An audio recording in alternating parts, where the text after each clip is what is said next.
Collector अभिषेक सुराणा की जन सुनवाई में सोमवार को अजीब नजारा देखने को मिला। यूथ फॉर स्वराज और चुरू बायोमेडिकल वेस्ट जन संघर्ष समिति के पदाधिकारी अस्पताल की समस्या को लेकर ज्ञापन देने आए, जहां दोनों संगठनों के पदाधिकारियों ने जिला कलेक्टर को गुलाब का फूल देकर ज्ञापन फाड़ दिया। संगठन के राजेश और अनिल चौधरी ने कहा कि डीबी अस्पताल में बायोमेडिकल वेस्ट की समस्या जस की तस पड़ी है।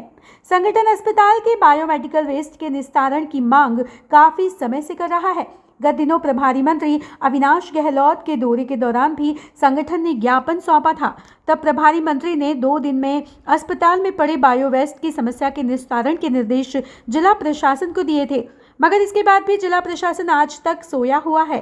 उन्होंने कहा कि इस बारे में पहले भी कई बार जिला कलेक्टर को ज्ञापन दिया जा चुका है।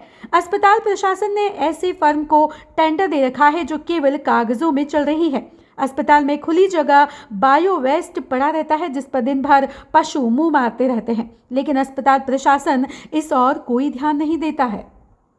एक कागज को फाड़ा गया, क्या कारण है? सर, चूरू की जनता भर्ती हॉस्पिटल, जो सबसे बड़ा हॉस्पिटल है चूरू का, मेडिकल कॉलेज से जुड़ा हुआ है, लोग वहाँ इलाज कराने आते हैं, लेकिन पिछले 5-6 महीनों से हम देख रहे हैं बायो वेस्ट वहाँ से उठ नहीं रहा है। नगर परिषद एक ऐसी जगह कचरा डाल रही है जो उसके अधीन ही नहीं है। जो उसके पास जगह वहाँ वो कचरा डालती नहीं, क्योंकि कहती है कि कार्य प्रकृति पर है। नगर परिषद वहाँ कचरा डालती नहीं है, बायो वेस्ट वहाँ से उठ नहीं रहा है। एक ऐसी कंपनी को टेंडर दे दिया गया है जो सिर्फ कागजी कंपनी है, जिसके पास कोई बायो वेस्ट का प्लांट है भी नहीं। कलेक्टर साहब को गत 5 से 6 महीनों से हम लोग कंटिन्यू ये कह रहे हैं कि साहब वहाँ से बायो वेस्ट की समस्या, इसका निस्तारण करवाया जाए, जगह दे दी जाए हॉस्पिटल को, लेकिन नहीं, ऐसा कोई कार्रवाई नहीं कर रहे। राजनीतिक दबाव है क्या, ये हमें नहीं समझ में आ रहा है। एक बड़ा भ्रष्टाचार जो है वो इनकी नाक तले हो रहा है, जिसके लिए स्वयं भी जिम्मेवार हैं।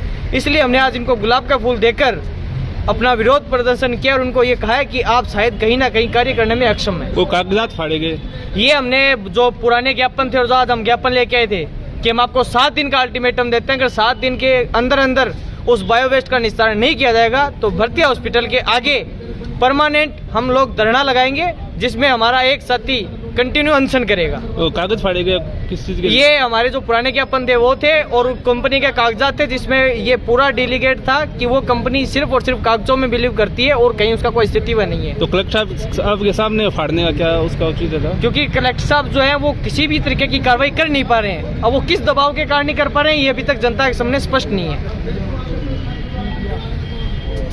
कलेक्टर साहब को ज्ञापन दे दे के हम परेशान हो चुके थे, तो लास्ट में कलेक्टर साहब को आज ज्ञापन लेकर आए कि आप कार्रवाई तो कर नहीं रहे हो। इसके लिए उनके सामने हमने पढ़ा है, और जो कंपनी वेस्टेज उठा रही है भर्तिया हॉस्पिटल से, तो वो सारा वेस्टेज वहीं पर ही डाला जा रहा है, या फिर पास में गांव है गाजसर में डाल देते हैं। CMHO, PMO, कलेक्टर साहब, इन सब की मिली भगत से चूरू जिले के अंदर करोड़ों रुपए का भ्रष्टाचार हुआ है। इसमें कहीं ना कहीं कलेक्टर साहब भी इनरोल है। इसके लिए हमने ये कागज उनके सामने रखे हैं। भ्रष्टाचार में कलेक्टर की संलिप्तता है? सर, हमें पूर्ण शक है। कलेक्टर साहब अगर भ्रष्टाचार में लिप्त नहीं होंगे तो वो कार्रवाई करते कंपनी पे। प्रभारी मंत्री को हमने ज्ञापन दिया, उन्होंने 2 दिन का टाइम दिया था, लेकिन कोई कार्रवाई नहीं हुई। इससे पहले कलेक्टर साहब को 20 बार ज्ञापन दे चुके हैं, आज तक कोई कार्रवाई नहीं हुई। क्या नाम है आपका? उनके सामने हमने डॉक्यूमेंट रख दिए, सर ये भ्रष्टाचार हो रहा है। क्या नाम है आपका? अनिल चौधरी। एक कागज दिखाओ, पलट के दिखाओ। कंपनी को नहीं दिए वेस्टेज उठाने के लिए। ये पोल्यूशन बोर्ड का लेटर है। पोल्यूशन बोर्ड वाले कह रहे हैं कि हमने किसी कंपनी को परमिशन नहीं दी है वेस्टेज उठाने की, चूरू, झुंझुनू, सीकर, तीनों जिलों से। ये पोल्यूशन बोर्ड का लेटर है, RTI के द्वारा हमने निकलवाया है। ये पोल्यूशन बोर्ड का RTI के द्वारा लेटर निकलवाया है। वास्तविक हकीकत के अंदर जो कंपनी है, पोल्यूशन बोर्ड का ये लेटर है कि 2015 में एक वार्डू में प्लांट लगा था, उस प्लांट को तो ये चालू नहीं कर सके। आज जिस कंपनी के पास कोई प्लांट नहीं है, कोई वेस्ता नहीं, कोई इंसिनेटर नहीं है, उस कंपनी को टेंडर वेस्टेज उठा रही है, पैसे उठा रही है बिना कोई वजूद के। ज्ञापन कॉपी दिवा दो।